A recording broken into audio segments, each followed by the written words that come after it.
Today we're going to look at how to rigorously measure the time constant with an oscilloscope, as well as some of the time constant's implications for your circuits.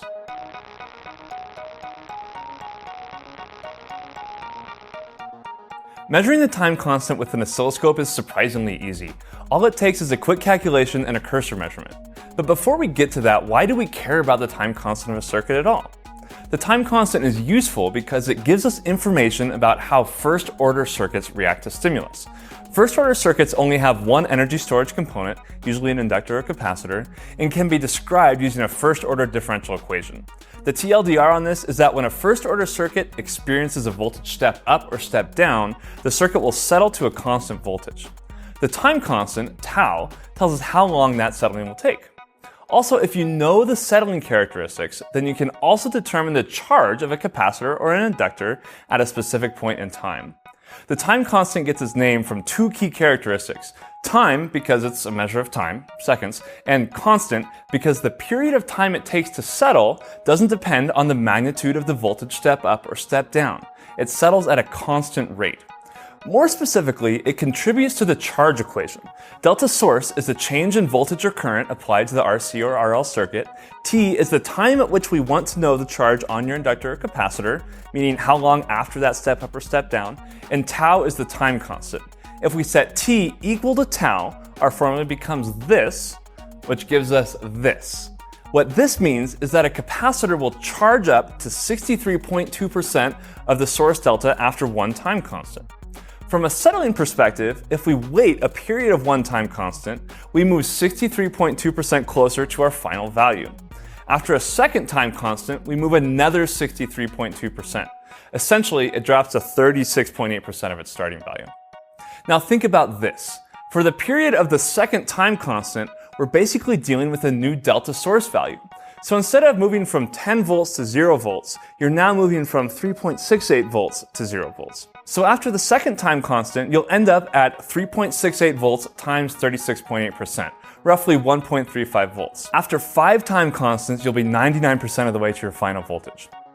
After 5 time constants, people generally agree that for all practical purposes, the signal has settled and the inductor or capacitor is fully charged or discharged. So if you were to plot this out, your signal will look like an exponential curve.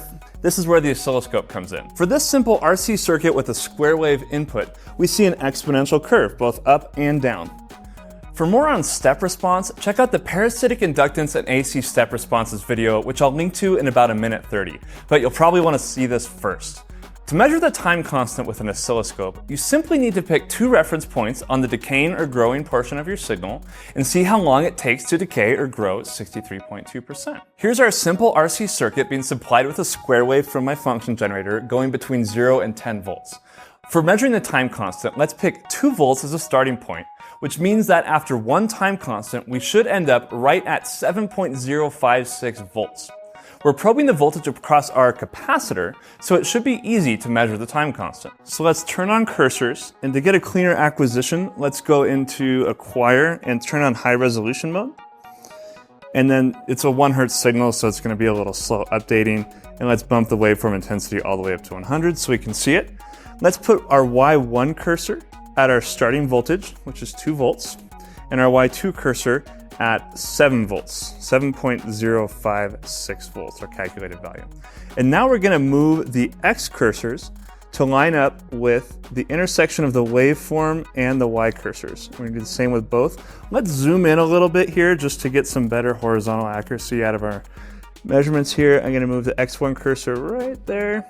And this distance between our X cursors is our time constant. So that value that we're measuring is 104 milliseconds. So we can say that for this circuit, our time constant is 104 milliseconds. To prove the time constant is actually constant, let's do it again, but starting from 4 volts.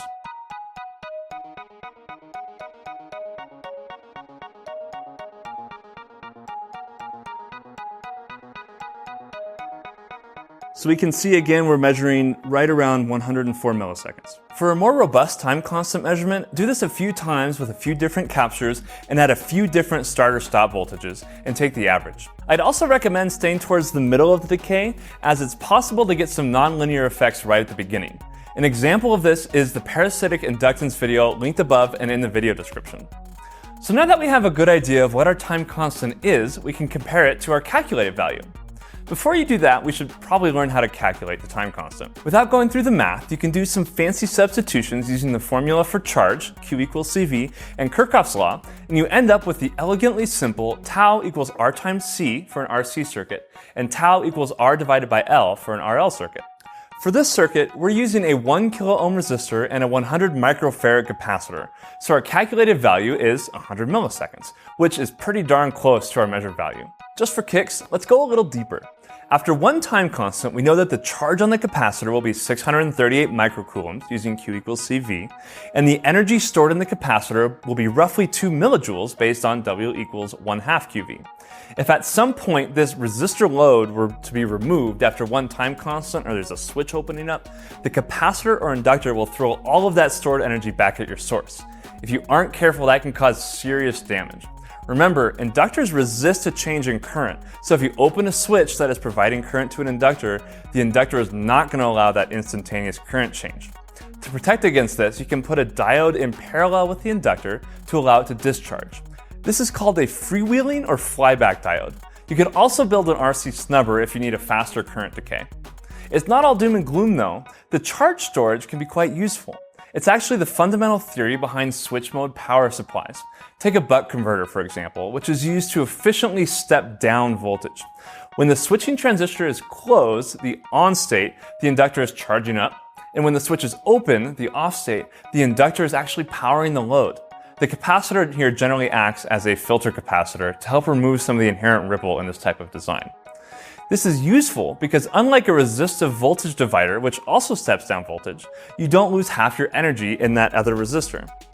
You could also go old school and use RC and RL circuits in conjunction with a comparator to form an analog timer. Because the circuit's decay profile is known, you can set a threshold level for the comparator that will cause the comparator to flip after a very specific wait period. That's all for today. I'm Daniel Bogdanov. Thank you for watching. Make sure you subscribe to the Keysight Labs YouTube channel and the Keysight Podcast YouTube channel. If you want to dig a little deeper into inductance and capacitance, check out the AC step responses video here, or watch our latest video, which is now right over my face.